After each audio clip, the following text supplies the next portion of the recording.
نحمده من شرور أنفسنا ومن سيئات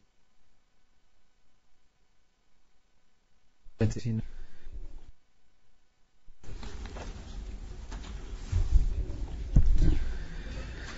إن الحمد لله نحمده ونستعينه ونستغفره ونعوذ بالله من شرور أنفسنا ومن سيئات أعمالنا من يهده الله فلا مضل له ومن يضلل فلا هادي له وأشهد أن لا إله إلا الله وحده لا شريك له وأشهد أن محمدا عبده ورسوله يا أيها الذين آمنوا اتقوا الله حق تقاته ولا تموتن إلا وأنتم مسلمون يا أيها الناس اتقوا ربكم الذي خلقكم من نفس واحدة وخلق منها زوجها وبث منهما رجالا كثيرا ونساء واتقوا الله الذي تساءلون به والأرحام إن الله كان عليكم رقيبا يا أيها الذين آمنوا اتقوا الله وقولوا قولا سديدا يصلح لكم أعمالكم ويغفر لكم ذنوبكم ومن يطع الله ورسوله فقد فاز فوزا عظيما أما بعد فإن أصدق الحديث كتاب الله عز وجل وخير الهدي هدي محمد صلى الله عليه وآله وسلم وشر الأمور محدثاتها وكل محدثة بدعة وكل بدعة ضلالة وكل ضلالة في النار وبعد. Mes honorables frères et sœurs, assalamu alaikum wa rahmatullahi wa barakatuh. En premier lieu, je voudrais juste rappeler, Inch'Allah, que mercredi prochain, il n'y aura pas cours, parce que non seulement je serai absent donc pendant 15 jours, mais en plus de cela, ça va correspondre, Inch'Allah, à la fête du sacrifice, Eid al-Adha. Donc la fête du sacrifice, Eid al-Adha, ce sera bien le mercredi, car le jour d'avant, le jour précédent, le mardi, c'est le jour de Arafah. Le jour de Arafah, donc les pèlerins, al-Hujjaj, seront présents à la station de Arafah, qui est le rituel le plus important du pèlerinage. Le prophète sallam dit Al-Hajj Arafah, le pèlerinage c'est Arafah même. C'est pour ça qu'il est considéré comme l'un des piliers du pèlerinage, donc la présence à Arafah. Donc le lendemain, logiquement, c'est Al-Eid. Donc je rappelle, c'est le 10 de Dhul-Hijjah, et le 10 de Dhul-Hijjah correspond au mercredi prochain, si tout va bien. Donc le message vous est passé, et donc de fils il n'y aura pas cours, cela va de soi. Donc je serai absent ce mercredi là, et je ne sais pas c'est quelle date le suivant, je crois que c'est le 26, normalement c'est le 26 et le mercredi 26. Donc on reprendra les cours Inch'Allah Azza wa Jal le mercredi suivant, qui correspond au 2 janvier, d'accord. Je voudrais par la même occasion remercier un de nos honorables frères ici présents, un de nos élèves, qui est le frère Moussa, qu'Allah le récompense et le comble de ses bienfaits. La semaine dernière, j'avais parlé d'une femme compagnon qui a joué un très grand rôle lors de la bataille de Uhud, et c'était Nusayba. C'était donc la femme compagnon Nusayba al-Ansariya qui a combattu, qui a défendu le prophète sallam lorsque les musulmans ont battu en retraite, et que le désastre, ou plutôt que le désordre s'est installé lors de la bataille. Lorsqu'elle a vu le prophète sallallahu alayhi wa sallam menacé par l'ennemi, donc elle a pris un sabre alors qu'elle n'était là que pour soigner les blessés et servir l'eau aux soldats. Eh bien, elle a pris un sabre, elle a combattu de façon très courageuse. Donc les politistes, elle a même été blessée, donc à plusieurs reprises, ce que le prophète sallallahu alayhi wa sallam a beaucoup admiré, et il a beaucoup bien sûr mis en évidence son courage et sa bravoure. Donc tout ça pour rappeler que les femmes de l'islam avaient aussi un très grand rôle à jouer dans la société, et elles étaient donc un élément capital dans le changement de la société.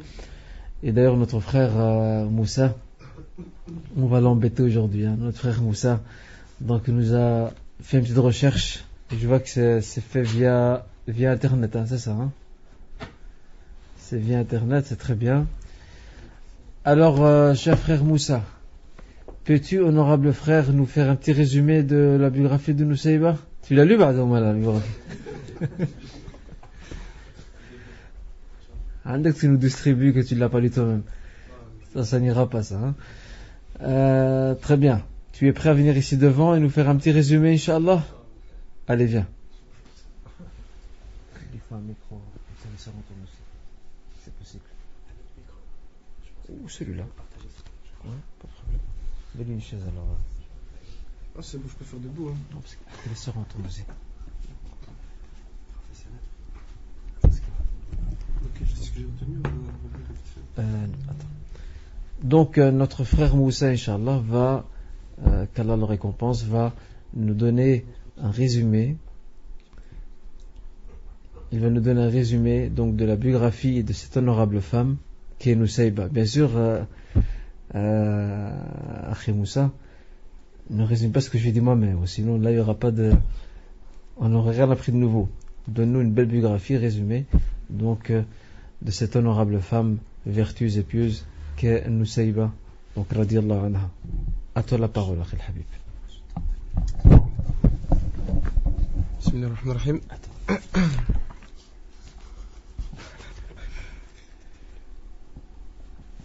Bismillahirrahmanirrahim. Donc sur Nusayba, c'était une femme de Médine qui, dès le début, quand a accueilli le prophète sallallahu alayhi wa sallam, de l'an 1 de l'Égypte, c'était une des premières femmes à être dans les premiers rangs.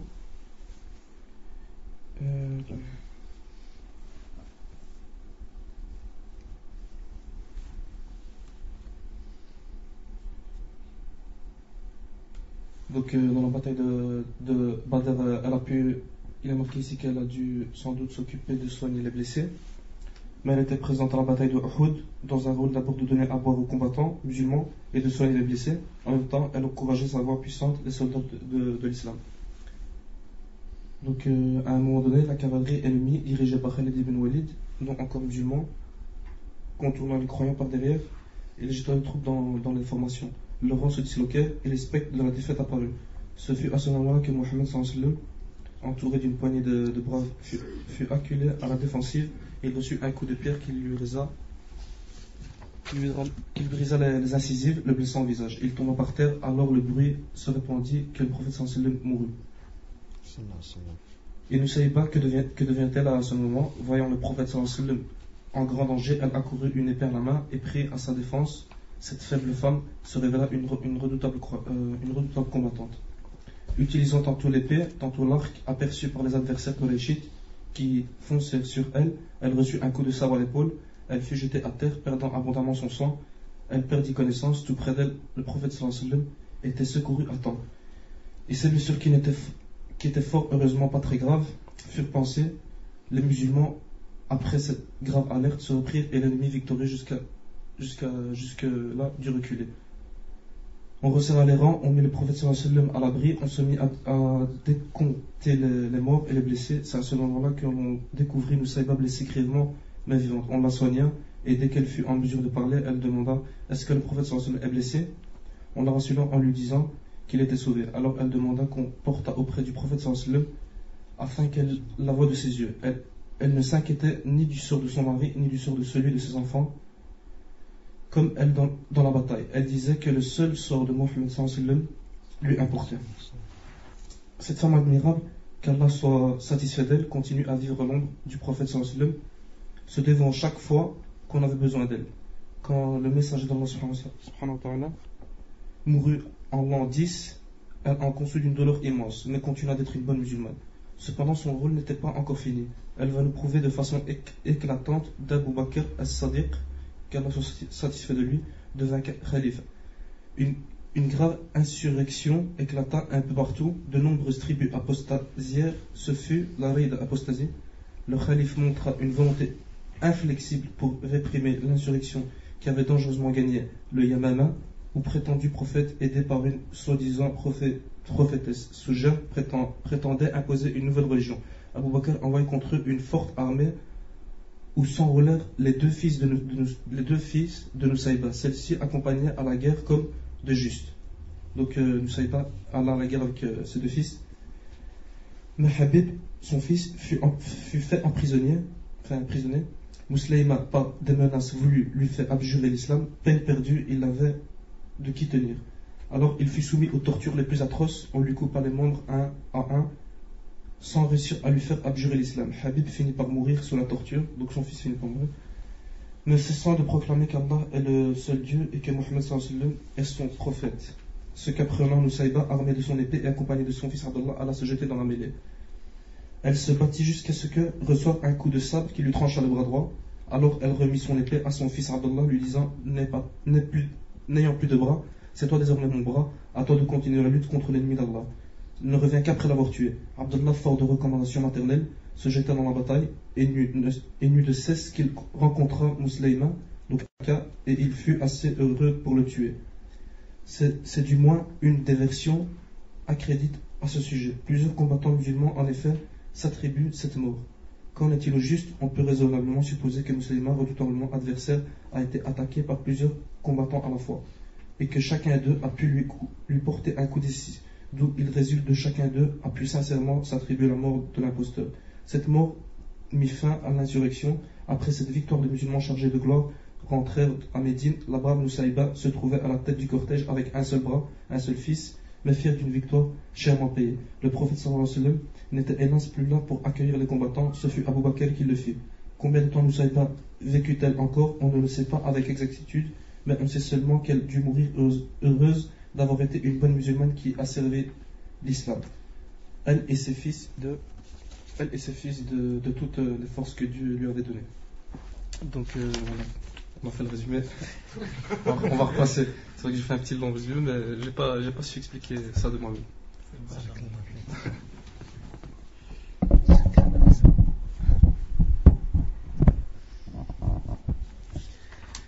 En tout cas, barakallahu fik, akhi Moussa, en réalité, c'était plus qu'un résumé, mais c'était en tout cas un très bon exposé, barakallahu fik, assez clair quant au rôle de cette femme, et elle n'est pas la seule. Nusayba n'est qu'une femme parmi bien d'autres musulmanes qui ont joué un rôle décisif lors de la période de l'islam, donc lors de la période prophétique, et même après la mort du prophète sallallahu alayhi wa sallam. Et d'ailleurs il y a un très beau livre qui a été écrit par un auteur, c'est un livre en arabe, malheureusement s'il était en français ça aurait été très bien. L'auteur s'appelle As-Suhaybani et ce livre s'appelle Suwarun min Siyar as-Sahabiyat, donc des exemples, des facettes si vous voulez de la biographie de femmes compagnons. C'est un livre fantastique dans la mesure où il reprend plusieurs femmes compagnons, on explique un peu leur rôle, et l'auteur du livre est un véritable poète, c'est un homme de lettres, donc il a réussi à écrire ce récit avec beaucoup de passion, et ça permet au lecteur d'être très attentif. Il y a un auteur qui est décédé, qui était égyptien, rahimahullah, qui s'appelle Khalid, Mohammed Khalid, qui avait écrit un très beau livre qui avait eu un immense succès dans le monde arabe et musulman, qui s'appelle Rijal Hawla al-Rasoul. Il a même été traduit en français, mais la traduction c'est une catastrophe, malheureusement, comme beaucoup de traductions d'ailleurs. Il l'a appelé donc Rijal Hawla al-Rasoul, donc des hommes autour de l'envoyé. Wallahu a'lam, je crois qu'il a aussi un autre livre qui s'appelle Nisa Hawla al-Rasoul, des femmes autour de l'envoyé. Je vérifierai cette information Inch'Allah pour la prochaine fois, mais je pense qu'il l'a écrit aussi. En tout cas, si un jour ce livre est traduit d'une manière correcte, c'est clair que beaucoup de nos jeunes vont en tirer de grandes leçons, qu'il s'agisse des hommes autour du prophète, de l'envoyé, ou des femmes autour de l'envoyé. Cela mérite véritablement lecture et attention et méditation, car il y a de très grandes leçons à tirer. En tout cas, une fois de plus, nous remercions vivement notre frère, notre jeune frère Moussa, pour cet exposé. Barakallahu fik aussi pour la recherche. Et de temps en temps, je vais vous lancer une petite recherche. Et donc, celui qui aura fait la recherche nécessaire, eh bien, il aura l'honneur et le plaisir d'être je ne dirais pas mon bras droit parce qu'il n'y a pas assez de place à côté, mais je dirais mon bras gauche. Donc, il sera du côté gauche pour pouvoir donc nous faire un exposé. En espérant que vous allez vous lancer, parce que j'ai peur que maintenant que Moussa est venu devant, certains vont dire ça, il va nous coincer la prochaine fois, il va nous mettre devant, on ne voudrait pas y participer. Inch'Allah, c'est une manière de vous encourager à prendre la parole devant un public. C'est très important. En tout cas, Moussa l'a très bien fait. Barakallahu fik, Akhi Moussa. Et qu'Allah te récompense, Inch'Allah. Je suppose que les frères responsables déjà, j'aime bien un peu les alourdir et les accabler. Ils penseront pour lui, Inch'Allah, dans la mesure du possible, pour un petit présent. Et on pourrait se concerter à ce sujet, Inch'Allah ta'ala. Très bien. Alors, nous avions parlé donc la semaine dernière de la fin de la bataille de Uhud. Nous avons vu les conséquences critiques de cette bataille. Nous avons vu aussi qu'après la désobéissance donc des 50 archers qui étaient positionnés sur le mont de Uyayna, qui est juste en face de la montagne de Uhud, la désobéissance de ces hommes a eu des conséquences fâcheuses sur l'issue finale de la bataille, car comme vous le savez, lorsqu'ils ont vu la débandade dans laquelle étaient les Mécois, autrement dit, les Mécois ont fini par déserter les champs de bataille parce qu'ils voyaient qu'ils perdaient donc la bataille.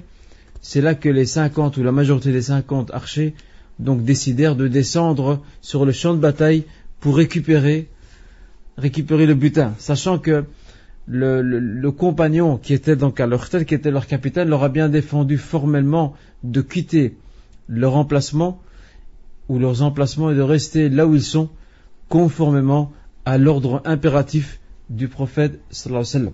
Malheureusement, comme on dit, c'est en trébuchant qu'un enfant apprend à marcher. Eh bien, pareil pour les musulmans ici, il faut qu'ils subissent un revers de la part de l'ennemi pour qu'ils comprennent, qu'ils tirent des leçons de ce qui leur est arrivé. Parce que si toute leur trajectoire elle est nickel sans problème, eh bien ils ne vont jamais apprendre à s'éduquer. Il faut qu'ils commettent des erreurs pour qu'Allah Azza wa Jalla les corrige et leur apprenne donc à tirer leçon, à tirer les marrons du feu et à tirer des leçons donc de cela. Ça, on va y revenir après.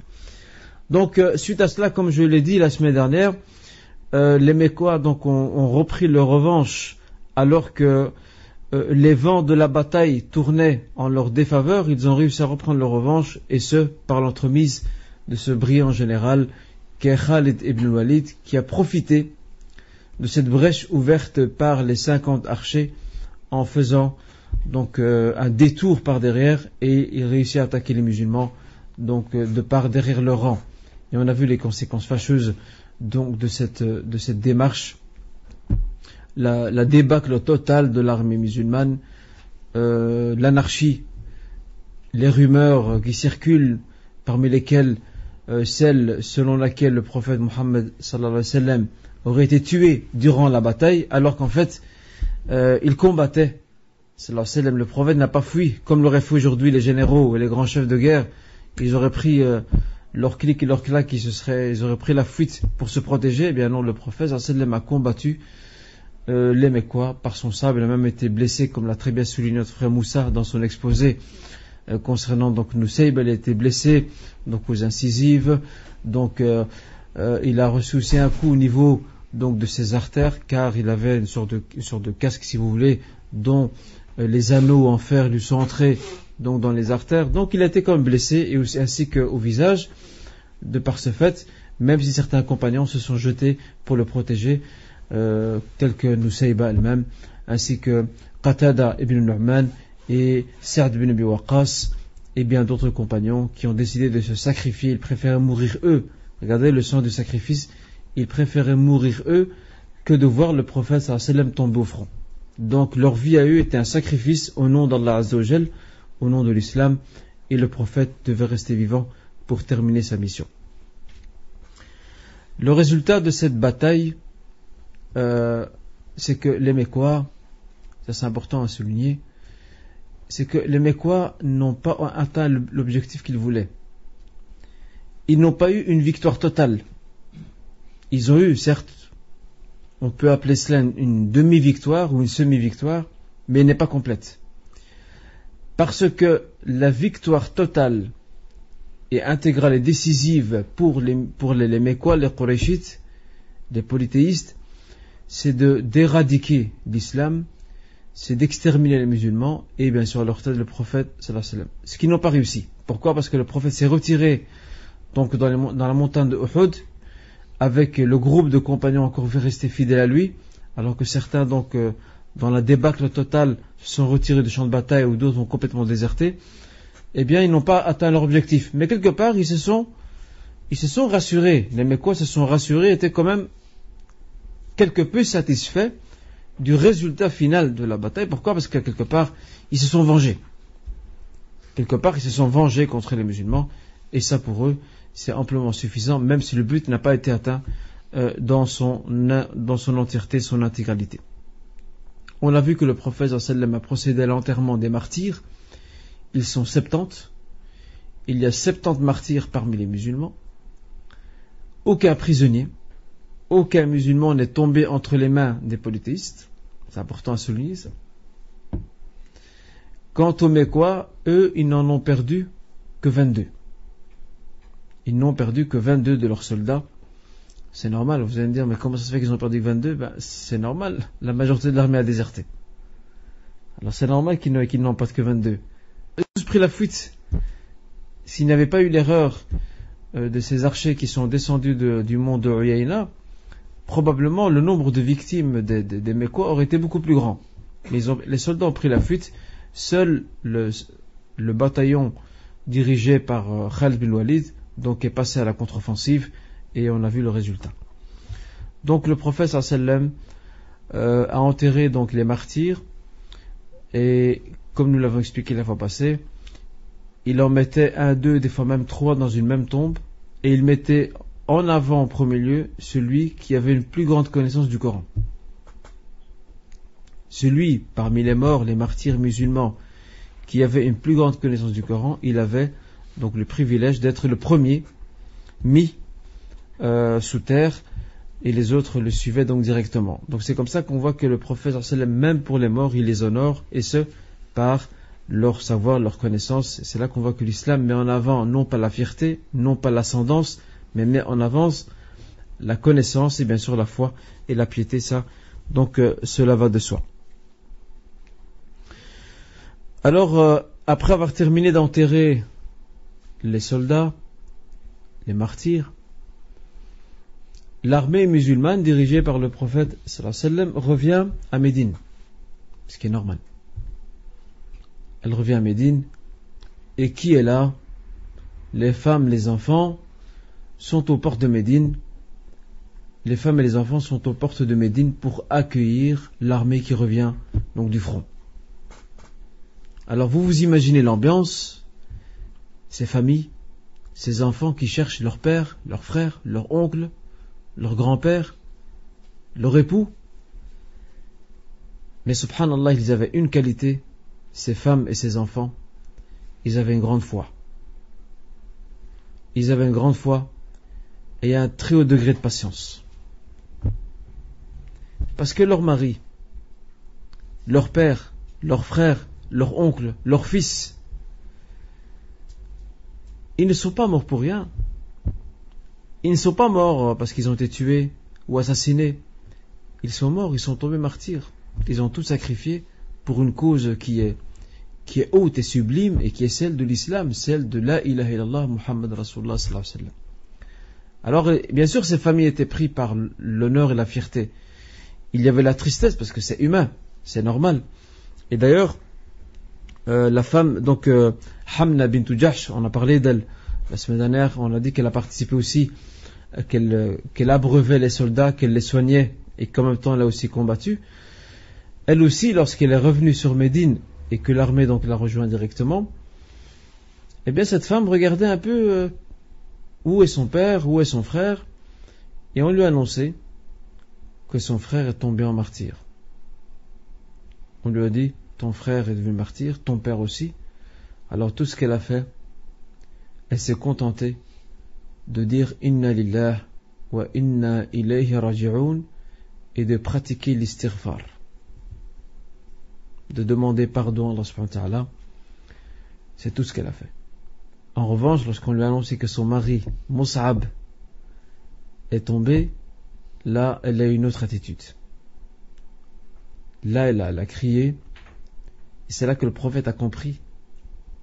Regardez, il tient compte des subtilités et des sensibilités. Il a compris quand son père est mort et quand son frère est mort, elle s'en est remis à Allah Azza wa Jal, tout simplement. Et quand son mari est mort, elle a hurlé, crié. Elle n'a pas fait ce que faisaient les femmes de la Jahiliya qui se griffaient le visage, et ça se fait encore jusqu'aujourd'hui malheureusement. Ils se griffent les visages, s'arrachent les cheveux, ils s'arrachent les vêtements. Non, on n'a rien fait de tout ça. Elle a tout simplement crié et pleuré. Le prophète sallam a compris par son geste la place importante qu'occupait auprès d'elle son mari. Il ne lui a fait aucune reproche. Mais ce que le prophète n'a jamais ou n'accepte jamais, sallam, c'est ce qu'on appelle an-niyaha. An-niyaha, c'est le fait de crier et de pleurer à vive voix pour ses morts, mais pas dans le but de la tristesse, dans le but de refuser le destin divin. Comme malheureusement on trouve aujourd'hui encore. Ça se passe encore aujourd'hui. Il y a quelqu'un qui décède dans une famille, tout le monde se met à crier et à hurler. Ça peut arriver, il ne faut pas leur en vouloir, mais on appelle ses proches à une certaine retenue. Parce que c'est une porte ouverte. Ces cris et ces hurlements sont une porte ouverte à Satan pour pousser la personne à remettre en question le destin d'Allah subhanahu wa ta'ala en disant pourquoi mon proche est mort, pourquoi tu as saisi son âme maintenant. Et ça, tristement, c'est ce qu'il y a encore aujourd'hui à cause de l'ignorance, et c'est ce que l'islam est venu combattre vivement, car c'était une pratique courante, c'était monnaie courante chez les Mécois avant l'islam. Quand ils avaient un mort, qu'est-ce qu'ils faisaient? Ils arrachaient leurs vêtements, et les femmes donc se griffaient le visage et s'arrachaient les cheveux. Et bien ça, malheureusement, encore aujourd'hui, ça existe. Peut-être pas à ce degré-là, mais ça existe encore. Eh bien, le prophète n'a rien dit à cette femme, parce que bon, ce n'est pas n'importe qui. Hamna bint Jahsh, c'est une femme combattante, c'est une femme héroïque, courageuse, c'est une femme de foi et de piété. Et il sait très bien, si le prophète ne lui a rien dit, c'est parce qu'il sait très bien que cette femme ne va pas laisser son émotion déborder vers une désobéissance à Allah Azza wa Jal en remettant en question le destin. C'est pour ça qu'il lui a rien dit. Mais il a compris par son geste, lorsqu'elle n'a fait ça que pour son mari, qu'elle tenait beaucoup à son mari et qu'il lui était très cher. C'est ce que le prophète sallam a compris. Et il y avait une autre femme, assez impressionnante d'ailleurs. Cette femme, elle a une attitude impressionnante. Elle appartient à un clan familial qui s'appelle Banu Ditar. Un clan familial qui s'appelle Banu Ditar. On lui a annoncé donc la mort de ses proches, et particulièrement donc de son père et de son frère, qui ont combattu lors des derniers moments avec le prophète sallam. Et la seule question qu'elle a posée: où est le messager d'Allah? Où est-il? Alors ils l'ont rassuré en lui disant: rassure-toi, il va bien, il se porte bien, et tu ne verras de lui que du bien. Et pourtant elle a insisté pour le voir de ses propres yeux. Alors lorsqu'elle l'a vu, elle a dit une parole impressionnante. Lorsqu'elle l'a vu, elle lui a dit: Ya Rasulallah, kullu musibatin ba'daka jalal. Ô messager d'Allah, tout malheur après toi n'est que chose insignifiante. Ça veut dire, autrement dit, tout ce qui nous arrive, c'est pas grave. Mais le plus important, c'est toi. Si toi, tu meurs, pour nous, là, c'est un drame. Mais si nos proches meurent, eh bien, ce n'est pas grand-chose. Subhanallah, regardez. Et c'est pour ça qu'il y avait un prédicateur qui disait un jour, il disait, c'est un conseil qu'il donnait aux gens qui perdent des bien-aimés, des gens qui leur sont proches, que ce soit leurs enfants ou leurs épouses ou leur père ou leurs frères, etc. Il disait, lorsque vous perdez l'un de vos proches, rappelez-vous la plus grande perte pour la Ummah, qui est la mort du prophète sallallahu alayhi wa sallam. C'est la plus grande des pertes, encore plus que son proche. Et lorsqu'on se rappelle Et ça, on y viendra lorsqu'on arrivera à la fin du cours de Sira, on parlera de la mort du prophète et comment ça s'est passé. On verra comment les musulmans étaient perturbés. Ils étaient vraiment perturbés par la mort du prophète. En fait, ils ne s'imaginaient pas, sachant qu'ils savaient qu'il allait mourir un jour. Mais ils n'arrivaient pas à s'imaginer que voilà, maintenant il est mort pour du vrai. Eh bien, regardez ce que dit cette femme. Kullu musibatin ba'daka jalal. Tout malheur en dehors de toi n'est que chose insignifiante. C'est-à-dire tout malheur en dehors de ce qui pourrait arriver à toi n'est que chose donc banale et donc insignifiante. Il a observé, sallallahu alayhi wa sallam, il a observé une femme en train de pleurer. C'est la fille d'un compagnon. Et c'est la sœur de Jabir, le compagnon Jabir ibn Abdullah. Le père s'appelait Abdullah ibn Amr. La fille s'est mise à le pleurer. Alors, le prophète, sallallahu alayhi wa sallam, lui dit, pourquoi pleures-tu? Ne sais-tu pas que les anges et les malaïkas n'ont cessé de couvrir par leurs ailes, ton père jusqu'à ce qu'il soit élevé? Sauf,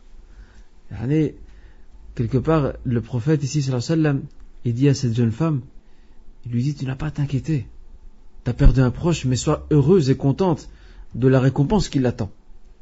Et c'est comme ça que le prophète sallallahu alayhi wa sallam a parlé des martyrs de Uhud et des mérites qu'ils ont, au point que lui-même, le prophète lui-même, sallallahu alayhi wa sallam, aurait aimé être un martyr parmi les martyrs de Uhud. Regardez. Il aurait aimé être lui-même un martyr. Il aurait souhaité, et il le disait, il aurait préféré partager le sort de ses frères tombés au front, donc là-bas. Regardez. Cherchez-moi dans l'histoire un exemple d'un chef ou d'un commandant militaire qui souhaiterait tomber au front avec ses soldats. Ça n'existe pas. Le commandant veut rester vivant, comme ça il peut commander les troupes et les orienter et mettre en place les stratégies. Mais le prophète, lui, sallallahu alayhi wa sallam, au contraire, il souhaite tomber en martyr avec eux. Ça n'a d'autre nom que l'héroïsme. Ça, c'est le comportement d'un héros, d'un vrai héros, batal. C'est ça. Et ça, si vous parcourez les grands hommes de l'histoire de l'islam, ils avaient tous ce point commun-là. J'ai cité souvent cet exemple, et je reviens dessus une fois de plus.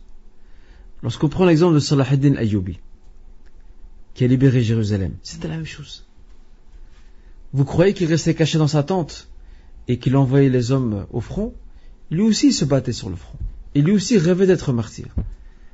Et pourtant il mourra d'une mort naturelle, il sera malade, il mourra vers l'âge de la cinquantaine. Mort naturelle. Khalid bin Walid qui va devenir musulman. Toutes les batailles qu'il a dirigées après la mort du prophète sallallahu alayhi wa sallam, et même vers la fin de sa vie, il a participé lui-même. Il a combattu lui-même. Et qu'est-ce qu'il a dit? Avant de mourir, il était criblé de coups et de blessures, de sabres et de flèches qui l'ont atteint. Il a dit une parole terrible.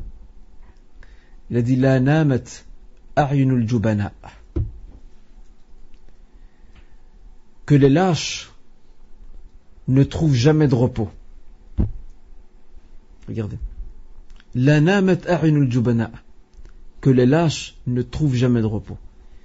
Et c'est lui-même qui est venu affronter les Romains en leur disant, je vous apporte des gens qui sont avec moi, qui sont plus, qui veulent absolument atteindre la mort comme vous cherchez absolument à préserver la vie. Tu peux pas battre une armée comme ça. C'est impossible de la battre. Une armée qui vient et qui dit moi je vais mourir martyr pour Allah Azza wa Jal. Moi je parle ici d'une guerre, une vraie guerre, hein, pas ce qui se passe maintenant, c'est un peu n'importe quoi. Une vraie guerre. Regardez ici la différence. L'éducation aussi. Et ça c'est important. Et c'est pour ça que les musulmans, en un temps record, ils ont mis à genoux les deux plus grandes puissances de leur époque, qui étaient les Byzantins et les Perses.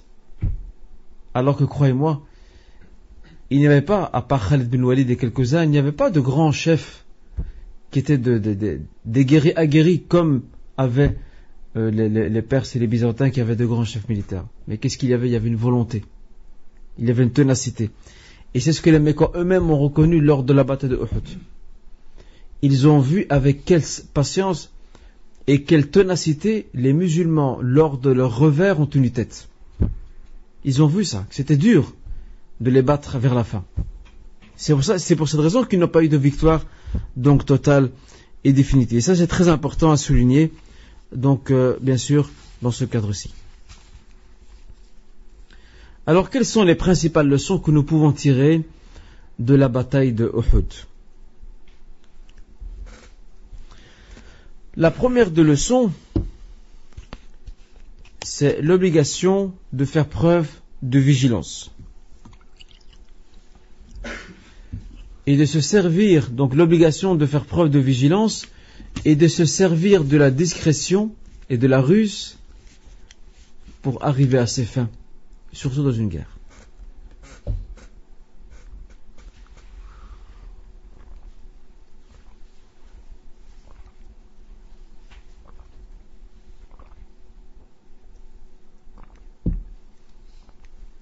Et c'est pour ça que le prophète d'ailleurs disait, sallallahu alayhi wa sallam, il disait Al-harbu khud'a, la guerre, c'est une ruse. La guerre, c'est une ruse. Tu dois savoir distraire l'ennemi, le dérouter et le désorienter. Et c'est ce qu'a fait le prophète sallam, non seulement à Badr, mais aussi à Uhud. La deuxième de leçon, c'est la bonne planification. La bonne planification, la bonne organisation, elle est fondamentale. Et ça fait partie, la bonne organisation et la bonne planification font partie du devoir du croyant de mettre tout en œuvre en plaçant en même temps sa confiance en Dieu. Alors que nous aujourd'hui c'est le contraire. Aujourd'hui on est rapide pour dire natawakkal ala Allah, mais on fait pas beaucoup d'efforts. Celui qui va en vacances, il ne passe pas sa voiture au contrôle technique pour voir si, ou plutôt il ne passe pas sa voiture à l'entretien pour voir s'il n'y a pas un problème. Il dit bismillah, natawakkal ala Allah, on y va, c'est bon, pas de problème. Rabbuna kabir, non. D'abord, mets en œuvre tous les facteurs nécessaires qui te protégeront de tous méfaits ou contre tous méfaits. Après, place ta confiance. Nous, c'est le contraire aujourd'hui. Nous, on se dit, on place notre confiance pour on y va. Et c'est pour ça que rien ne marche dans ce qu'on fait. Dans tout ce qu'on fait, rien ne marche. Et je sais que, alhamdoulilah, la plupart d'entre vous sont ici présents, sont étudiants. C'est la même remarque. À savoir, pour réussir ces examens, il n'y a pas que tawakkal ala Allah, il n'y a pas que ça. Avant de tawakkal ala Allah, avant de placer sa confiance en Dieu, il faut tramer, il faut étudier, il faut s'organiser. Après ça, tu peux placer ta confiance en Dieu et y aller. Si tu réussis, alhamdoulilah, si tu rates, au moins tu as fait l'effort. Nos jeunes aujourd'hui, c'est pas le cas. Aujourd'hui, qu'est-ce qu'ils font? Là, comme je l'ai dit la fois passée, ils étudient la veille des examens, et ils passent une nuit blanche pour certains. Si tu as une bonne mémoire, alhamdoulilah, tant mieux. Si ta mémoire est moyenne, ça va, tu risques de passer. Mais si ta mémoire n'est pas terrible, eh bien là, dans ce cas, je crois que ça va être la catastrophe. Donc, s'organiser à l'avance, et ça dans tout, que ce soit les études, dans le travail, dans un voyage, dans quoi que ce soit, dans n'importe quel projet, s'organiser et planifier. Il faut rien faire comme ça à l'improviste, il faut tout absolument organiser. Et c'est ce qu'on voit ici avec la bataille de Badr et de Uhud aussi, où le prophète sallallahu alayhi wa sallam a tout organisé. Il n'a laissé aucun détail en suspens.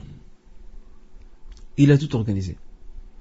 Et c'est ce qu'on a besoin aujourd'hui. Malheureusement, aujourd'hui, les Arabes, je dirais les Maghrébins particulièrement, sont très allergiques à tout ce qui est l'organisation. Ils n'aiment pas l'organisation. Ils n'aiment pas être organisés. Mais on doit changer ça. Il faut apprendre à être organisé. Que ce soit chez nous à la maison, que ce soit dans nos études, que ce soit dans nos rapports avec les autres, que ce soit au travail, dans n'importe quel domaine de la vie, c'est un devoir. C'est l'islam qui nous enseigne cela, c'est un devoir d'être organisé. Regardez la preuve. Tous nos actes adoratoires sont structurés et organisés. Les prières, elles se font toutes à des heures bien précises. Le pèlerinage qui approche, c'est un moment bien précis. Ramadan, c'est un moment bien précis. Zakat, c'est selon des règles bien précises. Il y a tout, subhanallah, dans l'islam, dans les enseignements de l'islam, il y a tout ce qui appelle à l'organisation. Absolument tout. Et normalement, on est censé être rodé à ça. À la planification, au fait de structurer, etc. Malheureusement, nous sommes encore assez loin du compte. Que Dieu nous guide, Inch'Allah. La troisième leçon qu'on peut tirer de la bataille donc de Uhud, c'est le fait que dans l'obéissance au prophète sallallahu alayhi wa sallam, il y a la réussite et le salut. Et dans sa désobéissance, il y a l'échec. Et quoi d'autre? Quoi d'autre? L'échec et la perte ou la perdition. Le châtiment quelque part, oui. Ils perdent, tout à fait. Ils perdent. Donc dans l'obéissance au prophète sallallahu alayhi wa sallam, il y a la réussite et le salut. Et dans la désobéissance du prophète sallallahu alayhi wa sallam, il y a quoi? Il y a l'échec et la perte ou la perdition. Qu'est-ce qui s'est passé? Si ces 50 archers avaient respecté à la lettre les consignes prophétiques, les musulmans auraient gagné cette bataille, comme on dit, la main levée. Or, ils ont désobéi, ils ont subi un revers. Ils n'ont pas perdu complètement, mais ils ont quand même subi un grave revers avec pas mal de victimes. Donc, ça, c'est pas propre, ceci n'est pas propre à la bataille de Uhud, c'est propre à tout moment et à toutes nos attitudes. Au plus que le croyant fait son effort de ressembler au prophète sallallahu alayhi wa sallam, pas seulement dans l'apparence, mais dans le comportement, parce que certains ont résumé ressembler au prophète dans l'apparence, ça s'arrête là, il va pas plus loin. C'est plus que cela. Dans le comportement, dans les relations, dans l'ibad à l'adoration, et dans pas mal d'autres facettes de la vie, au plus qu'on fait cela, au plus que cette umma est appelée à la victoire et à la gloire. Au plus on se détourne, au plus on connaît la régression et la décadence. Et je vous invite à lire un livre formidable que je conseille souvent. Vous allez me dire, tous les livres que je vous dis sont formidables et fantastiques. Il y a un très beau livre qui a été traduit en français. Il est écrit par un auteur indien musulman, qu'Allah le couvre de sa clémence, rahimahullah, il est décédé en 99. C'est un grand personnage d'ailleurs, il s'appelle Abul Hassan al-Nadwi. C'est un personnage vraiment fabuleux. Abul Hassan al-Nadwi, il a écrit un très beau livre qui s'intitule en arabe Mada khasir al-alam bin hitat al-muslimin. Il a été traduit en français sous le titre suivant Grandeur de l'islam et décadence des musulmans. Je vous conseille de lire ce livre. Il vous retrace le point culminant de la gloire de la Ummah et la chute, la régression et la déchéance de la Ummah également. Comment elle est montée, comment elle a chuté. Et il fait une très belle comparaison avec d'autres nations indiennes, byzantines, perses, etc. C'est un livre que je recommande de lire. Il est très très bien fait. Donc je rappelle le titre en français, Grandeur de l'islam et décadence des musulmans. Son auteur c'est Abul Hassan al-Nadwi, rahimahullah. Donc ça, ce sont, on peut dire, les principales leçons que nous pouvons tirer donc de la bataille de Uhud. Il faut savoir une chose en passant. C'est qu'au moment du retrait des troupes, un fait va se produire. Un fait très important. Les musulmans vont subir ce que l'on appelle une sorte de choc moral. Quand je dis choc moral, c'est qu'ils vont être démoralisés lorsqu'ils verront qu'ils gagnaient, et voilà qu'ils doivent battre en retraite parce que l'ennemi est en train de prendre le dessus. Alors les musulmans vont commencer à fléchir, à faiblir, un peu dans le désarroi par rapport à ce qui se passe. Pendant qu'ils battent en retraite pour se réfugier près de la montagne de Uhud,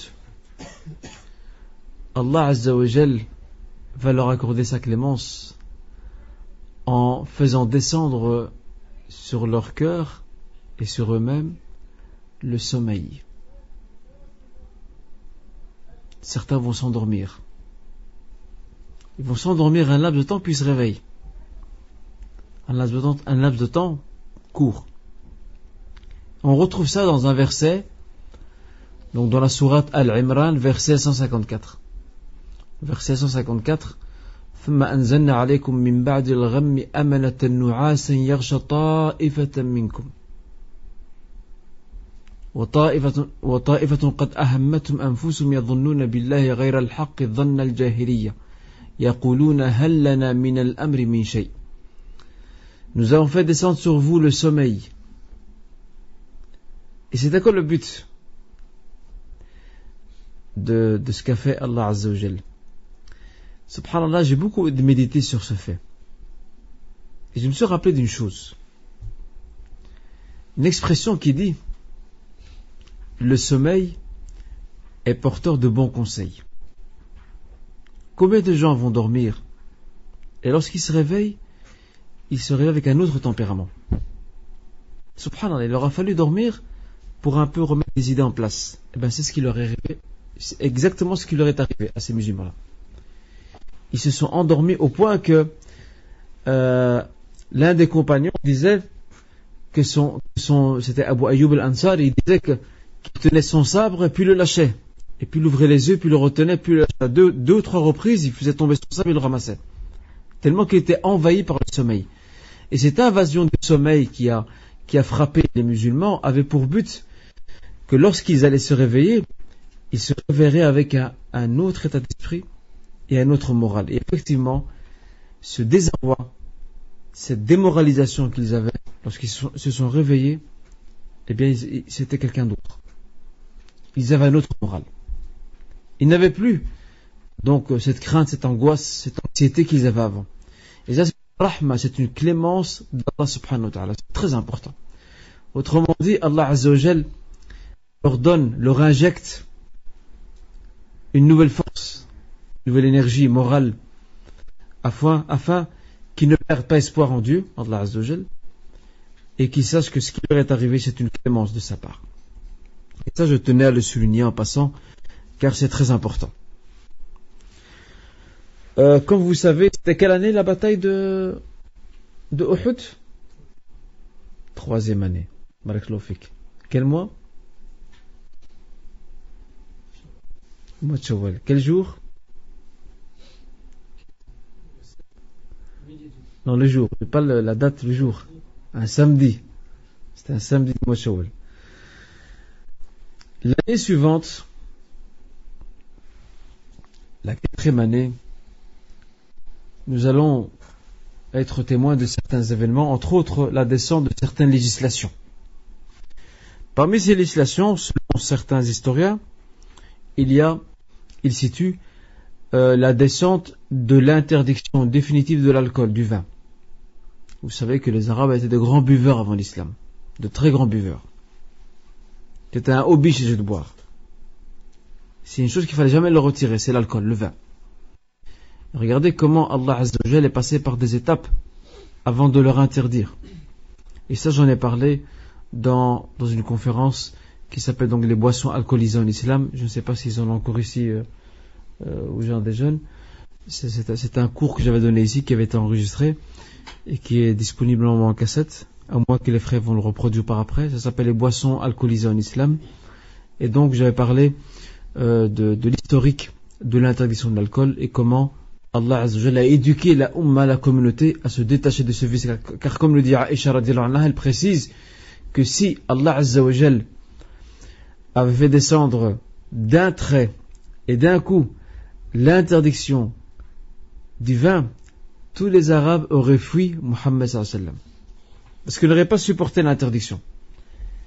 Il a fallu passer par des étapes. La première étape, c'était de leur rappeler que et ça on trouve ça dans la sourate al-Baqarah, que dans le vin, il y a des bienfaits et des méfaits. C'est la première étape. Et à cette étape-là, certains ont laissé tomber. Dès qu'ils ont appris qu'il y a des méfaits, ils ont laissé tomber. D'autres ont continué à boire. La deuxième étape, on la retrouve dans la sourate An-Nisa, où Allah Azza wa Jal dit Ya ayyuhalladhina amanu la taqrabu as-salata wa antum sukara hatta ta'lamu ma taqulun. Ô vous les croyants, ne vous approchez pas de la prière en étant ivre, jusqu'à ce que vous soyez conscients de ce que vous dites. Regardez, l'étau se resserre ici. Ça veut dire que ils devront chaque fois s'abstenir, pour ceux qui boivent encore, ils devront s'abstenir de boire. À quel moment? Avant la prière.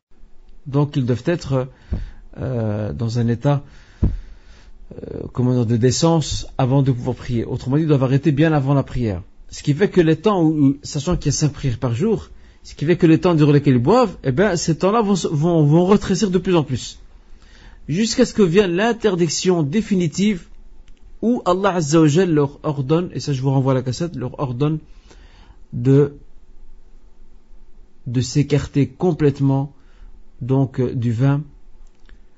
Et ça c'est l'interdiction définitive. Et selon certains historiens, comme je le disais là tout à l'heure, selon certains historiens, l'interdiction donc est tombée, ou plutôt est descendue l'an 4 de l'Hégire. Durant la même période, le prophète va se marier avec une autre épouse qui s'appelle Zaynab bint Jahsh. Zaynab bint Jahsh. Ah, qui voudrait nous faire une recherche sur Zaynab bint Jahsh? Lève la main. Ah, je vois qu'il y a plus de candidats aujourd'hui. Qui voudrait faire une recherche sur Zaynab bint Jahsh? Yusri va la faire, Inch'Allah, pour le 2 janvier. T'as le temps, hein? Vous savez? Donc tu nous fais une petite recherche, une petite biographie de Zaynab bint Jahsh. Donc les frères, rappelez-vous bien que Yusri doit nous faire un petit exposé sur la biographie de cette femme. Il faut savoir en passant que Zaynab bint Jahsh, un petit aperçu historique très important, Zaynab bint Jahsh était au début mariée avec le fils adoptif du prophète sallallahu alayhi wa sallam, qui s'appelle Zayd ibn Haritha. Il faut savoir ça. Et c'était normal chez les Arabes avant l'islam, l'adoption était normale. Tout à fait normale. Allah Azza wa Jalla, dans le début de la risala, du message, ne va pas interdire cela. Il va laisser les choses continuer comme elles étaient avant. Mais, il y a ce mais qui est très important. Allah Azza wa Jalla va permettre à son messager d'épouser la femme de son fils adoptif.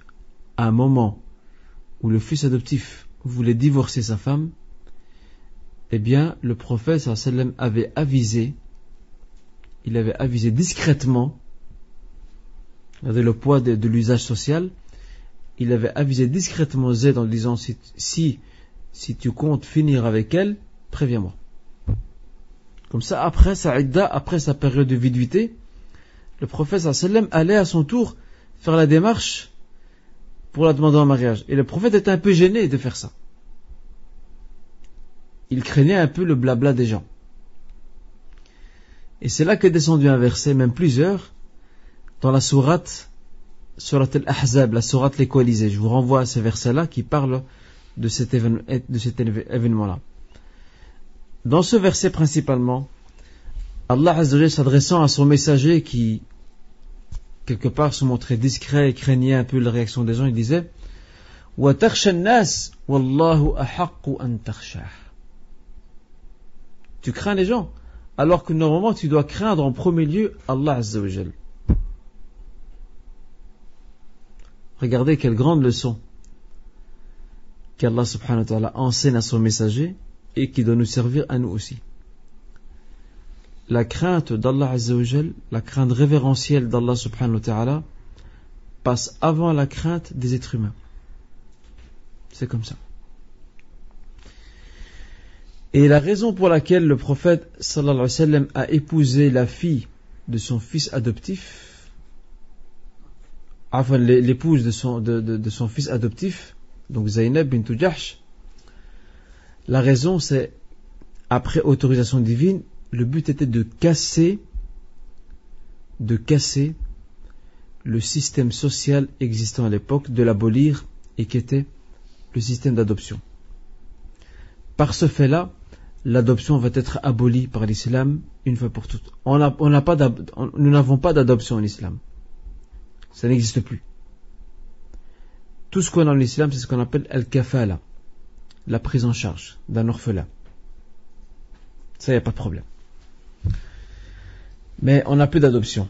À partir de l'adoption, l'interdiction de l'adoption, ou l'abolition de l'adoption, qui était un système social connu chez les Arabes avant l'islam, l'abolition de ce système date de cette année-là, lorsque le prophète sallam donc a épousé, après bien sûr qu'il ait divorcé, ou qu'il a été divorcé plutôt, il a épousé Zaynab bint Jahsh, donc l'épouse de son fils adoptif, qui bien sûr après n'était plus un fils adoptif, vu que c'était aboli. Les orientalistes ont beaucoup joué là-dessus, comme d'habitude. Ils ont beaucoup joué sur ces faits en prétendant que le prophète Mohammed sallallahu alayhi wa sallam convoitait, regardez c'est grave, convoitait la femme de son fils adoptif. Mais c'est pas étonnant qu'ils disent ça. Parce que eux, lorsqu'ils regardent les faits, ils ne mettent pas tous les éléments ensemble. Ils s'arrêtent à un fait isolé et ils l'isolent de tout ce qui est autour. Ils ont oublié que le but pour lequel Allah subhanahu wa ta'ala a permis à son messager d'épouser cette femme, c'était de casser, ce n'est que par ce fait que c'était possible de casser ce système social, de l'abolir définitivement, ce système social qui est celui donc de l'adoption. Et dans le même ordre des choses, c'est suite à cet événement qu'est descendu aussi, ou que sont descendus les versets instituant l'obligation pour la femme de porter le hijab. Et on retrouve ces deux versets dans les deux sourates. La première, sourate An-Nur, la sourate La Lumière, et la deuxième sourate, c'est la sourate Les Coalisés, sourate Al-Ahzab. Dans ces deux sourates, on retrouve l'institution donc du voile et le hijab comme obligation. Et le voile n'a jamais posé problème dans le monde musulman jusqu'à l'aube de la colonisation. Le colonisateur a bien travaillé pour inciter les femmes à se libérer du voile. Il y a un auteur égyptien qui était un fervent défenseur du hijab. Bon, ça, cet auteur égyptien date du début du XXe siècle. Il est parti étudier en France. On l'a introduit dans les salons parisiens. Il a été envahi par une certaine admiration de la culture française et il a fait marche arrière. Et en rentrant en Égypte, il est devenu le pire ennemi du hijab. Et il appelait ouvertement les femmes à se libérer du hijab. Et à lui, il y a aussi un autre qui s'appelle Rif'at al-Tahtawi, également. Souad al-Ashmawi, égyptienne, qui a jeté son voile par-dessus un bateau pour marquer la fin du port du voile. Et un truc amusant aussi, c'est que en Égypte, le mouvement appelant les femmes à se libérer du hijab a commencé en Égypte. C'est le point de départ. C'est là que ça a commencé, avant les autres pays. Et ce qui est assez amusant, c'est que dans les années 20, si ma mémoire ne me trompe pas, dans les années 20, il y a eu une très grande manifestation contre la colonisation britannique des femmes égyptiennes. elles ont manifesté dans les rues de Ismaïlia. Ismaïlia, c'est une ville égyptienne qui jusqu'à aujourd'hui porte toujours le même nom. Et ce qui est amusant, c'est qu'elles organisent une grande manif contre la colonisation, et pendant la manif, elles retirent leur voile et elles marchent dessus. Alors, allez comprendre. Ça veut dire quoi, ça? Vous manifestez contre le colonisateur, mais le colonisateur, au contraire, le colonisateur, il vous invite à retirer le voile. Donc, pourquoi retirer votre voile devant lui et l'écraser? Ça sert à quoi? Alors que vous manifestez contre le colonisateur. Ça n'a pas de sens. Bref, ils ont travaillé sur le long terme pour pousser les femmes à se libérer de leur voile, et ils ont réussi à un certain degré. Et c'est pour cette raison que maintenant, depuis ces 20 dernières années, il y a un retour du hijab, alhamdulillah.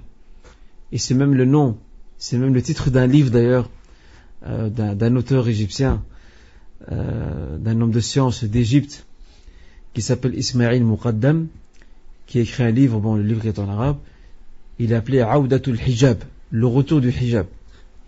Et donc, durant ces 20 années, il y a, alhamdulillah, un éveil au sein de la jeunesse dans le monde entier, même dans les sociétés arabo-musulmanes, mais aussi ailleurs, en Occident. Il y a un retour, alhamdulillah, au hijab, les gens reviennent vers le hijab, et c'est ce qui dérange certains. Et malheureusement, on a même dans nos rangs à nous, des gens qui osent prétendre que le hijab c'est qu'une culture, c'est qu'une tradition. Alors reste à savoir, est-ce qu'ils disent ça parce qu'ils sont complexés par rapport à leurs proches femmes, sœurs ou mères qui ne le portent pas? Et si eux ils disent oui c'est obligatoire, on leur dira mais vos sœurs et vos mères ne le portent pas, qu'est-ce qui se passe? Je ne sais pas, Allah alam, on ne va pas rentrer dans les intentions des gens, mais ce qui est certain c'est que les pires adversaires du hijab, ce ne sont pas les non-musulmans ou certains non-musulmans, ce sont des musulmans dans nos rangs. Et je n'oublierai jamais un frère qui est avocat, donc ici à Bruxelles, qui a défendu plusieurs sœurs portant le hijab et qui avaient des problèmes donc à l'école. Il a rencontré donc un des ministres donc ici à Bruxelles, et il lui expliquait comme quoi le hijab c'est une obligation pour nous, c'est un devoir religieux, c'est un acte de foi. Regardez la réponse, écoutez la réponse catastrophique, on ne peut pas lui en vouloir, du ministre. Il dit écoutez, moi j'entends un autre son de cloche. J'ai dans mon parti, comme ça il dit, j'ai dans mon parti politique des musulmans qui disent que le voile n'est pas obligatoire, que c'est qu'une culture. C'est pour ça qu'on est incohérent dans tout ce qu'on fait, tout ce qu'on dit. C'est ça le drame. Donc les pires adversaires de l'islam et du hijab, ce ne sont pas certains, je dis bien certains non-musulmans, ce sont des musulmans qui sont dans nos rangs. Et c'est ça le drame. Il n'y a pas longtemps, j'ai reçu des étudiantes d'une école supérieure. Elles sont venues faire une étude sur le statut et la situation de la femme musulmane en Europe. Alors je répondais à leurs questions, elles m'ont soulevé la question du hijab. Et je leur ai expliqué son caractère obligatoire, les références, etc.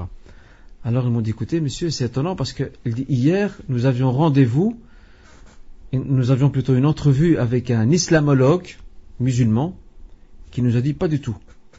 Le hijab n'est pas obligatoire, c'est qu'une tradition, c'est qu'une coutume. Les temps ont changé, il faut évoluer. Les pires ennemis de l'islam, ils sont chez nous, à l'intérieur, dans nos rangs. Ils nous combattent de l'intérieur. En tout cas, tout ce qu'on peut dire, c'est Hasbunallah wa ni'mal wakil. Hasbunallah wa ni'mal wakil. Est-ce qu'on peut dire que ce sont des hypocrites? Peut-on dire si ce sont des hypocrites? Ça, c'est une réponse une question à laquelle je n'ai pas de réponse directe, parce que ça dépend. Certains, certainement, c'est des hypocrites, il n'y a pas de doute. Mais d'autres, que Dieu les guide. Certains suivent leur passion. Mais ça, c'est encore un autre problème. En tout cas, ils sont dans nos rangs, c'est ça le drame. Donc tout ça pour vous dire que le hijab en soi a été institué durant la 4e année donc de l'hégire, selon l'avis de la plupart des traditionnalistes muhaddithin, entre autres Ibn Hajar al-Asqalani.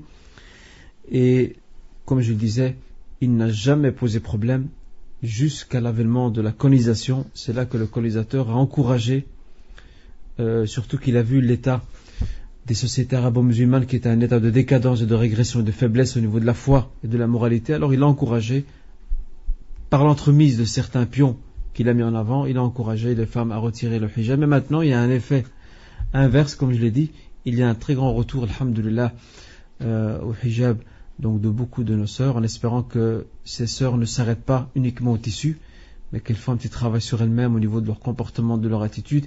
Et ça, j'en ai parlé dans une conférence que j'ai dénommée pour les sœurs uniquement. Quand je dis pour les sœurs uniquement, c'est bien sûr, vous pouvez vous aussi l'écouter, la conférence. Vous ne devez pas vous dire, ça y est, j'ai eu le problème lors de la conférence, quand je l'ai faite, il n'y avait pas beaucoup de frères. Je l'ai fait donc au Merkez, au centre islamique, quand j'ai fait la conférence, il n'y avait pas beaucoup de frères. Il y avait beaucoup de sœurs, mais pas beaucoup de frères. Alors, j'ai demandé à un frère, je lui ai dit, comment ça se fait que les frères ont disparu? Il m'a dit, en fait, quand ils ont vu l'affiche, ils ont cru que c'était une conférence uniquement pour les sœurs. Et ça, c'est le drame que nous avons, c'est qu'on ne sait pas lire les affiches. On ne sait pas lire les affiches. L'affiche, c'est un titre qui est marqué dessus. Le titre de la conférence, c'est pour les sœurs uniquement.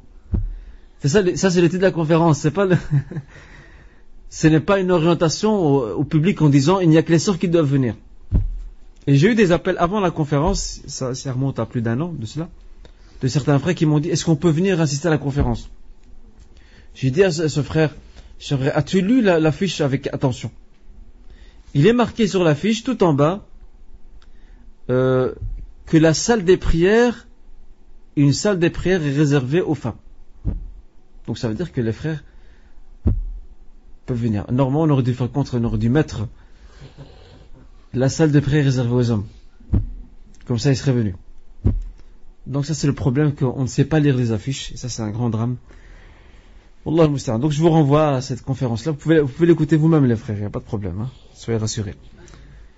Alors, continuons un peu la suite. Après la bataille de Uhud, il y aura encore quelques événements qui vont se produire. Il y aura quelques batailles. Certes, on ne peut pas les comparer à Uhud et Badr, ou à Badr et Uhud, mais ce sont des batailles quand même.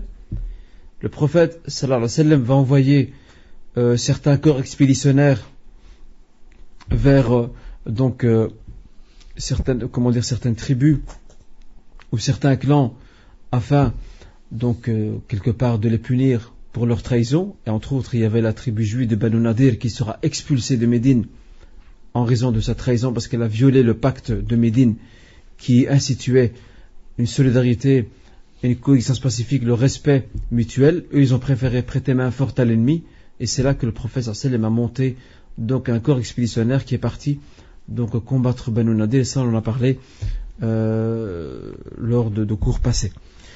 Alors, l'un des événements qui va se produire, après, comme je disais, après la bataille de Uhud, plus d'1 an plus tard, c'est ce qu'on appelle la bataille de Banu al-Mustalaq.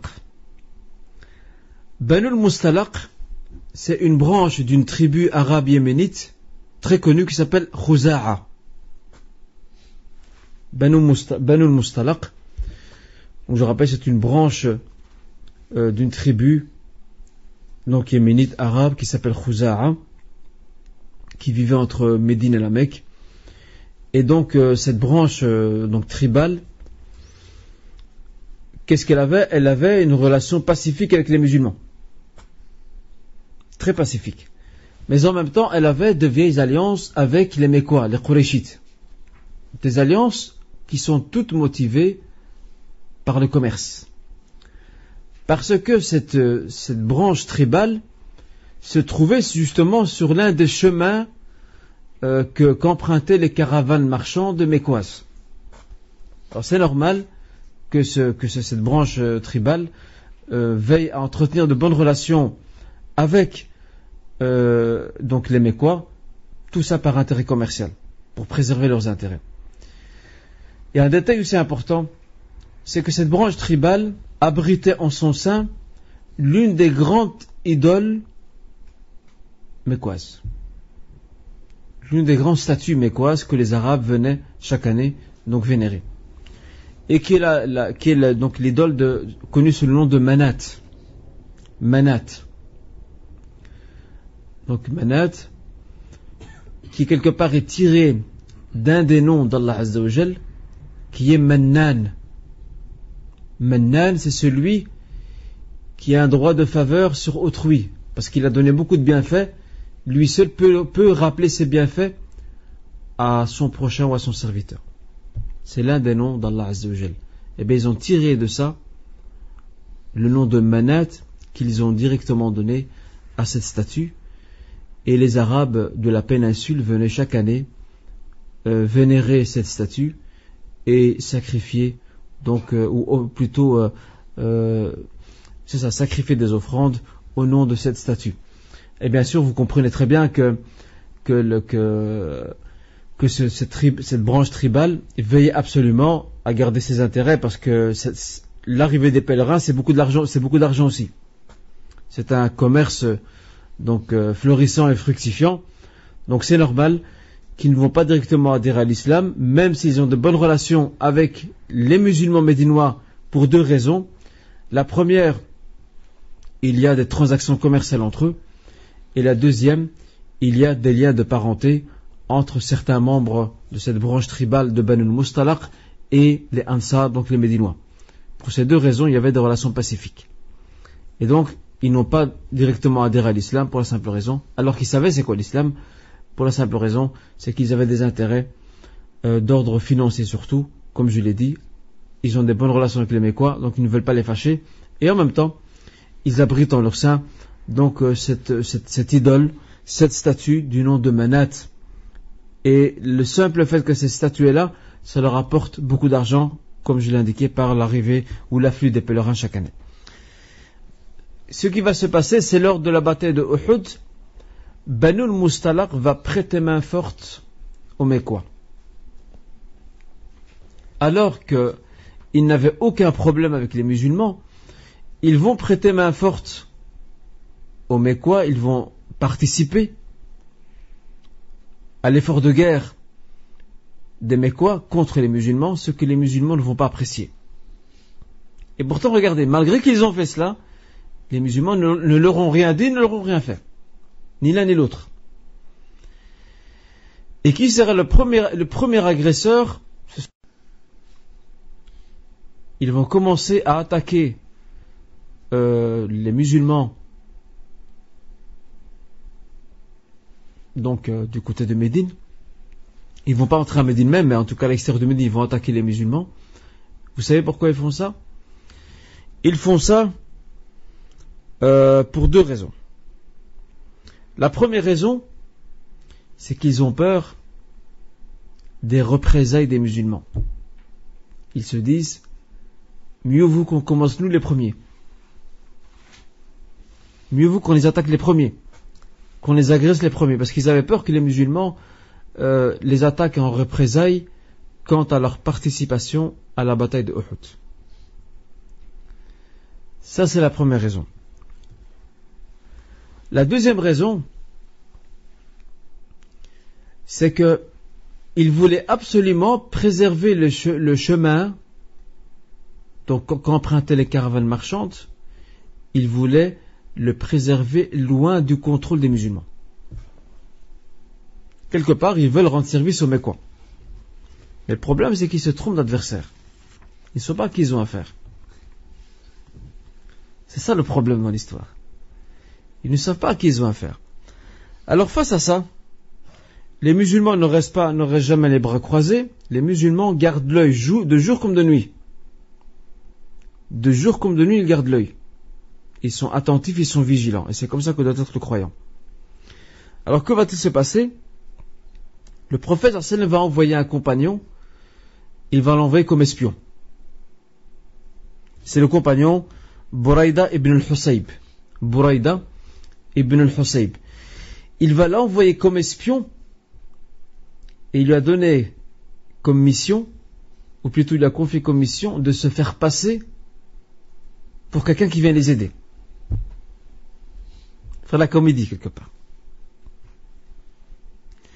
Alors il est venu chez eux en leur disant, voilà, je viens vous aider. Que comptez-vous faire? Alors ils ont dit, on compte attaquer cette fois-ci Médine. On va attaquer Médine. Alors bien sûr, ce n'est pas tombé dans l'oreille d'un sourd. Buraïda ibn al-Husayb est directement revenu à Médine et a informé sur le champ le prophète sallam quant aux intentions premières donc de Banu al-Mustalaq, je rappelle, qui est une branche tribale de la grande tribu arabe yéménite, donc Khuza'a. Alors qu'est-ce qu'a fait le prophète sallam? Il a fait ce qu'on appelle, il a procédé à ce qu'on appelle aujourd'hui dans le jargon militaire contemporain, on appelle ça la guerre préventive. Il les a attaqués avant d'être attaqués. Et qu'est-ce qu'il a fait? Donc il a organisé donc son armée. Il y avait 700 soldats musulmans. Et selon certains historiens, il y avait donc 30 cavaliers ou 30 chevaux, 10 appartenant aux muhajirin et 20 aux ansar. Donc je rappelle le nombre de soldats, 700 soldats, et il y avait donc 30 chevaux ou 30 cavaliers, 10 appartenant aux muhajirin et 20 aux ansar. Ça va se passer lors du mois de Shawwal de la 5e année donc de l'Hégire. Et ce qui est intéressant ici à découvrir, c'est que le prophète sallallahu alayhi wa sallam avait l'habitude, avant d'attaquer, de prévenir. C'est-à-dire de les avertir, de trouver un terrain d'entente avec eux. Comme ça, ils ne passent pas pour un agresseur. Mais ici particulièrement, il n'y a pas eu d'avertissement, il les a attaqués directement. Ce qui a poussé certains historiens contemporains à remettre en question ce récit. Alors que le récit est authentique. Al-Qissa Sahiha, le récit est authentique. Certains historiens contemporains, entre autres, parmi lesquels nous retrouvons le cher Mohammed al-Ghazali, rahimahullah, à ne pas confondre avec Abu Hamid al-Ghazali. Ce sont deux personnes différentes. Abu Hamid al-Ghazali, c'est un savant de l'islam du 6e siècle de l'Hégire. Le cher Mohammed al-Ghazali, c'est un contemporain, c'est quelqu'un qui a vécu au 20e siècle. Il est mort dans les années 90, 90. Le cher Mohammed al-Ghazali a un très beau livre qui s'appelle Fiqh al-Sira. Donc les enseignements à tirer de la Sira, du prophète sallallahu alayhi wa sallam. Et ce livre a été traduit en français. Vous avez un exemplaire. Donc un frère ici me dit que ce livre est présent, il existe ici, donc au Jardin des Jeunes. Et ce livre a été corrigé, revu, surtout au niveau de ses sources, au niveau des traditions prophétiques rapportées et relatées. Il était revu et corrigé par le Cheikh al-Albani, rahimahullah. Donc le Cheikh Mohammed al-Ghazali, rahimahullah, a permis à Cheikh al-Albani de procéder à une correction de son livre. Et il y a une édition en arabe qui existe, qui est disponible, dans laquelle on retrouve en marge du livre, des pages, les corrections, autrement dit la vérification de l'authenticité donc des hadiths rapportés par l'auteur. C'est un très beau livre, il faut le dire la vérité. C'est un très très beau livre, parce il est écrit avec un très beau style, très attirant. Et quand vous lisez le livre du Cheikh Mohammed al-Ghazali, rahimahullah, vous ne vous ennuyez pas. Il y a des livres qui sont barbants. Quand vous lisez, vous êtes fatigué de le lire. Vous n'avez même pas envie de le terminer. Moi, ça m'est arrivé, il y a des livres que je lis et que j'arrive pas à les terminer. Pourquoi? Parce que, excusez-moi l'expression, ils me prennent la tête. Non, même pas. Même en français. C'est trop lourd. C'est trop lourd. Des fois même pas. Des fois, écrit en français même. Quand la traduction, il faut même pas en parler. Des fois, la traduction, c'est une catastrophe. C'est comme, bien qu'il est plus ou moins bien traduit, c'est comme le livre, comment s'appelle-t-il? Les sentiers des itinérants de l'imam Ibn al-Qayyim. En arabe, c'est Madarij al-Saliki. Il a été traduit en français aux éditions universelles. C'est bien de l'avoir traduit. La traduction, ça va, ça peut aller. Mais il y a des passages qui sont très lourds. Vous devez relire la page 3-4 fois pour comprendre. En français. Je veux dire par là que le style dans l'écriture est très important. Et d'ailleurs, je ne sais pas qui parmi vous ici aime bien écrire. Est-ce qu'il y en a qui aiment écrire ici parmi vous? Qui aime écrire, lève la main. C'est pas mal en soi. Hein. Qui aime écrire, lève la main. En français, bien sûr. Mourad. C'est tout avec Mourad? Un peu tout le monde. Moussa, machallah, c'est le chef du syndicat, délégué syndical. Moussa, c'est le délégué syndical. En votre nom, il vous a défendu, il a dit un peu tout le monde. Barakallahu fik, akhi Moussa. Il y a des livres qui existent. Je vous apporterai la semaine prochaine le titre d'un d'entre eux. Ce sont des livres qui ont été écrits par des auteurs français qui vous parlent des méthodes d'écriture. Ça vous permet d'améliorer votre style. Et c'est important, le style. Et même en arabe, il y a ça aussi. Parce que vous savez, si vous écrivez un texte, on peut l'écrire tous les deux, un même texte avec les mêmes idées, mais de manière différente. Il sera attirant pour l'un, parce que le style est percutant, est pertinent, mais il sera écrit par quelqu'un d'autre avec les mêmes données, et il sera perçu comme lourd et embêtant, et ennuyant. Alors, le Cheikh Mohammed Al-Ghazali, rahimahullah, il a écrit son livre, et je peux vous garantir que c'est, en tout cas en arabe, là, il paraîtrait qu'il y a une très bonne traduction en français, qui n'est pas celle-ci. Parce que cette édition, donc, Dar al-Fikr, c'est pas une bonne traduction. Mais bon, comme on dit, on fait avec les moyens du bord, mais ça, c'est pas celle de Al-Ghazali, hein. Celle que vous avez ici, c'est pas Al-Ghazali. Ça, c'est un autre auteur, c'est le cheikh syrien, Mohamed Saïd al-Madan al-Bouti, qui est bien aussi. Moi, je préférais celui de Cheikh Al-Ghazali, Mohamed Al-Ghazali. Il a un très beau style. En plus, l'homme, c'est non seulement un savant, mais c'est aussi un homme de lettres. C'est un adib, c'est un poète, c'est un homme de lettres. Donc vous imaginez le style, la manière dont il écrit, c'est très captivant. Ça vous maintient avec beaucoup d'haleine. Donc vous êtes là accroché au bout de sa plume et de son encre pour le suivre un peu là où, le suivre là où il veut vous emmener. Donc pour vous préciser que ce livre est très bien fait. Mais l'auteur, Cheikh Mohammed Ghazali, dans ce livre-là, a remis en question ce récit en disant c'est pas possible. Il dit que ce récit ne peut pas être authentique, ou ne peut pas être authentique, parce qu'il contredit l'éthique de guerre que le prophète avait l'habitude d'observer. Jamais le prophète n'attaquait comme ça. Or, il y a deux problèmes dans son argumentation.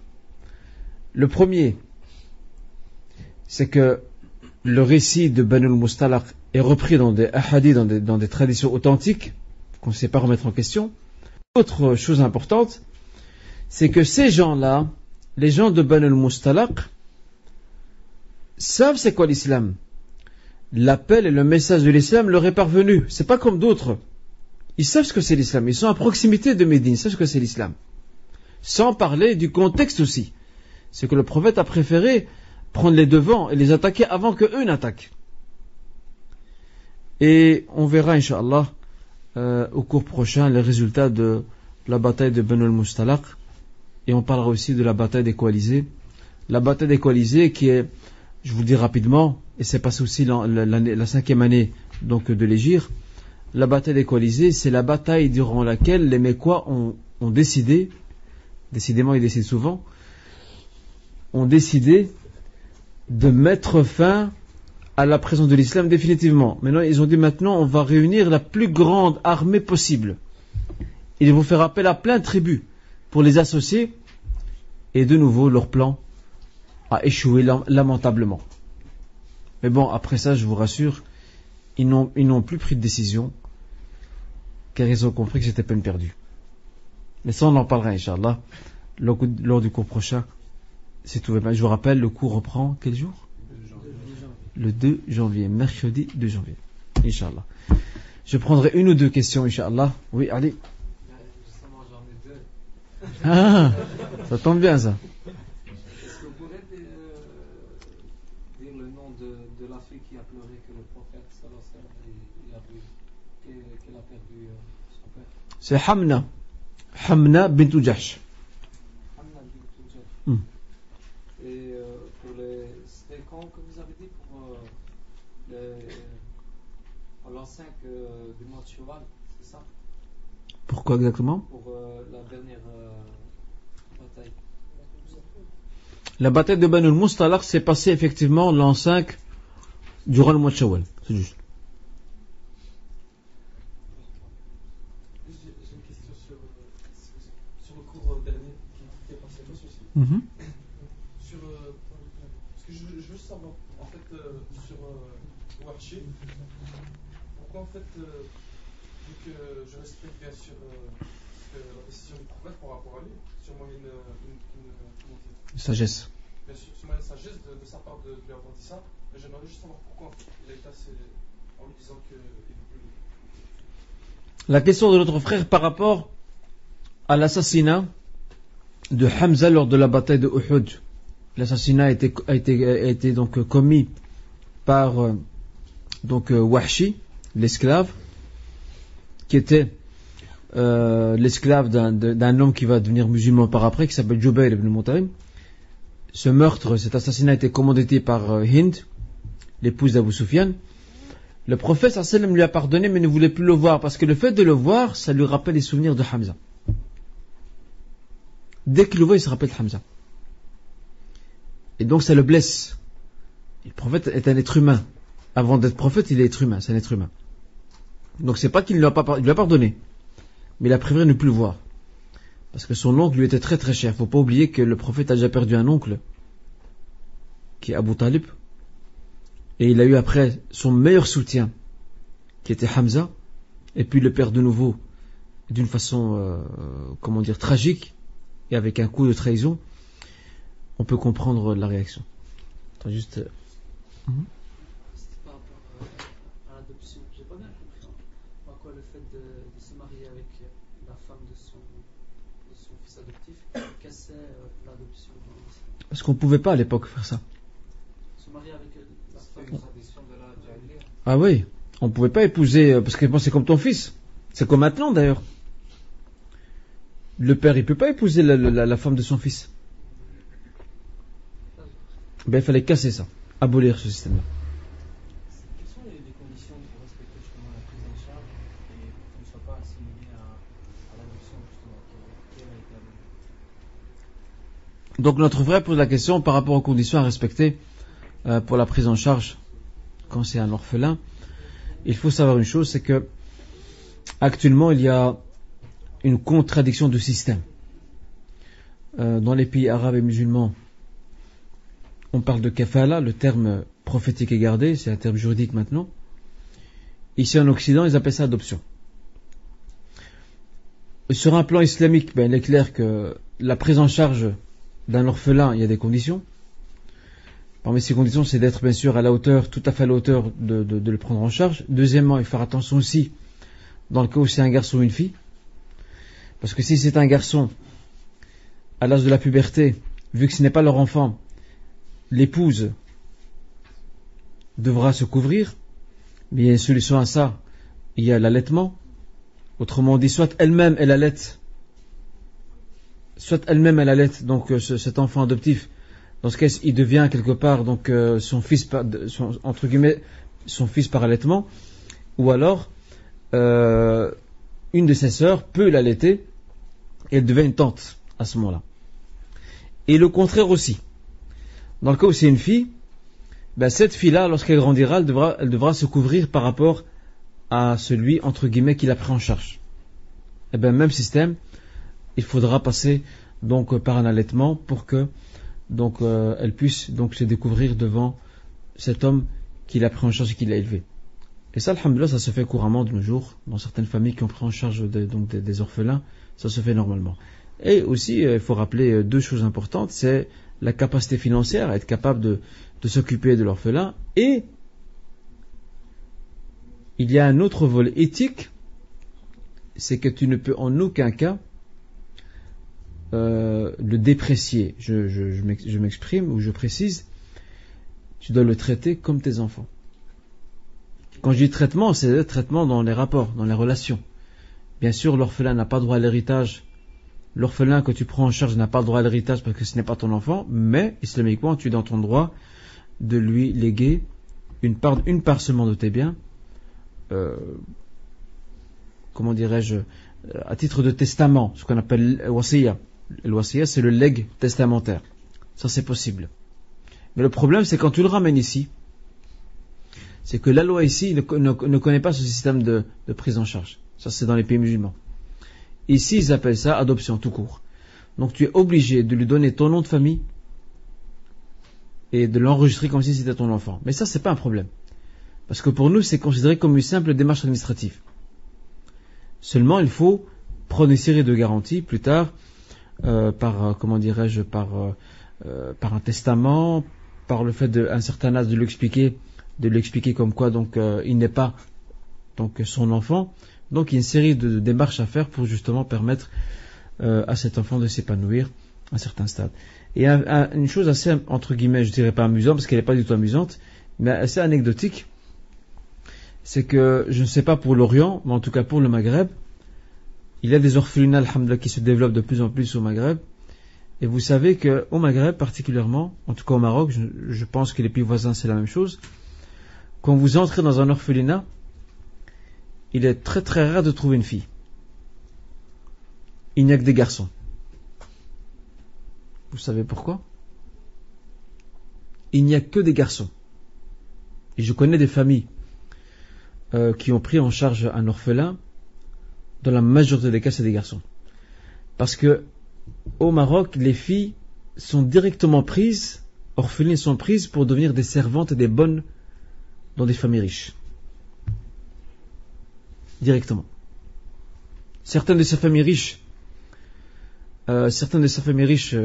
prennent en charge vraiment en tant qu'orpheline, et d'autres même pas, la prennent comme simple bonne servante, et alors elle est là, entre guillemets, elle est dans la villa ou la maison, et s'occupe. Et subhanallah, il n'y a pas longtemps, ils ont fait sur une chaîne marocaine une émission sur les gens qu'on perd de vue, qui sont perdus quelque part, et ils ont parlé, subhanallah, d'une petite fille. Regardez le destin, subhanallah, d'une petite fille au Maroc. La mère a envoyé, en fait c'était un bébé à l'époque, enfin c'était une petite fille, elle avait je crois 1 ou 2 ans. Sa mère l'a envoyé avec son frère aller faire des courses.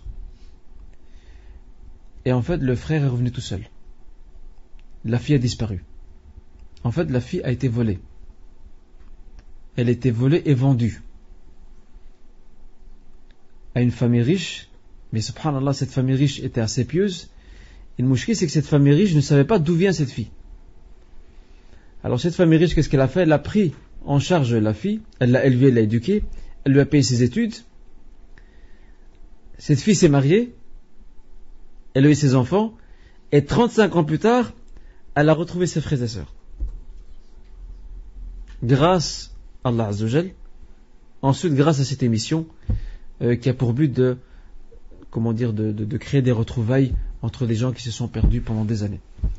Donc tout ça pour vous dire qu'il y a une série de règles à respecter par rapport donc à la prise en charge, et ce n'est pas donné à n'importe qui. Je prends une dernière question. Oui. Donc une question d'une sœur qui demande pourquoi l'adoption a-t-elle été interdite? C'est une très bonne c'est vrai qu'on n'a pas détaillé. C'est une très bonne question. Pourquoi l'adoption a été interdite? Nous avons un verset dans la sourate, justement, la sourate de l'Équalisé, dans ses débuts, où Allah subhanahu wa ta'ala, à travers ce verset, abolit l'adoption définitivement. Ce verset dit Ud'uhum li aba'ihim wa aqsatu 'inda Allah.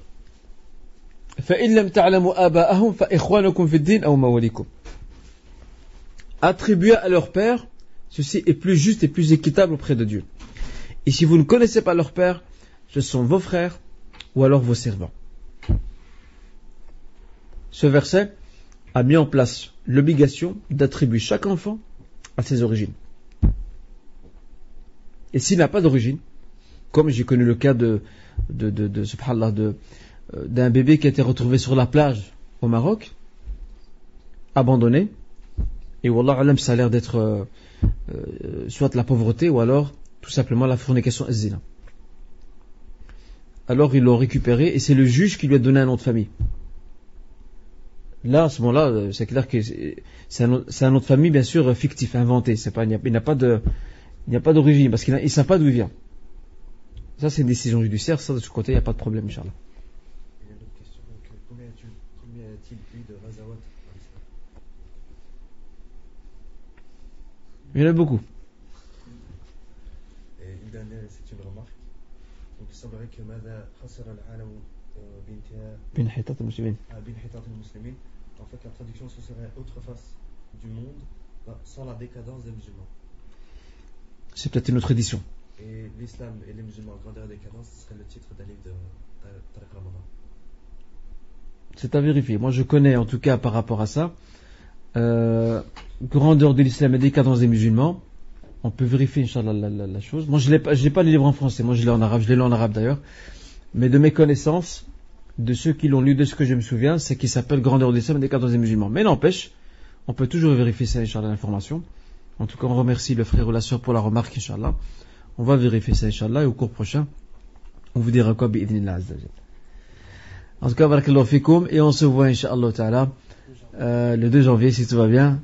Bon courage, et je vous souhaite d'avance, à vous tous et toutes, une bonne fête de Eid, Inch'Allah, Eid al-Adha, et qu'Allah azza wa jalla accepte nos invocations et les vôtres. barakallahu fikoum, subhanakallahu bihamdika, ashhadu an la ilaha illa anta, astaghfiruka wa atubu ilaik, wa salli wa sallim ala nabina Muhammadin wa ala alihi wa sahbihi ajma'in, wa akhiru da'wana, anil hamdulillahi rabbil alamin, wassalamu alaikum wa rahmatullah.